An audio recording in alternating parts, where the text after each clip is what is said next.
Welcome to our channel. Today we how to restore HSA growth with Lively or Optum Investing Basics Easy Tutorial. To restore HSA growth using Lively or Optum, begin by reviewing your current HSA balance.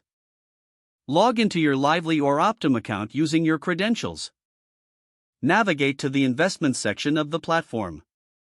Familiarize yourself with the available investment options.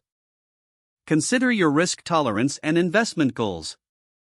Choose between mutual funds, ETFs, or other investment vehicles offered. Review the historical performance and fees associated with each option. Allocate your funds based on your risk appetite and investment strategy. Decide how much of your HSA balance you wish to invest versus keep as cash. If opting for diversified investments, create a balanced portfolio that suits your goals. Input your investment choices and confirm any transfers needed from cash to investments. Regularly monitor your investment performance through the platform's dashboard. Reassess your portfolio periodically to ensure it aligns with your financial goals. Stay informed about changes in market conditions that could affect your investments.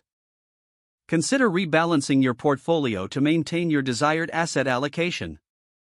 Utilize educational resources provided by Lively or Optum to enhance your investing knowledge. Maintain a long-term perspective on your HSA growth to better manage fluctuations. By following these steps, you'll be on your way to effectively restoring growth in your HSA with Lively or Optum. If the page does not load, refresh the browser or try again in a private or incognito window. Make sure you are using the correct email address, then retype it carefully to avoid small typos. If your password is not accepted, use the reset option and create a new strong password you can remember. Check your spam folder for verification or security emails, then complete any requested confirmation steps. Enable two-factor authentication if available to improve account security and reduce unauthorized access risk. After signing in, review your profile details so your contact information and settings are accurate and current. If you see an error message, note it down and try again after restarting your device and internet connection. Log out when you finish, especially on shared devices, to keep your account and payment information secure. If the page does not load, refresh the browser or try again in a private or incognito window. Make sure you are using the correct email address, then retype it carefully to avoid small typos.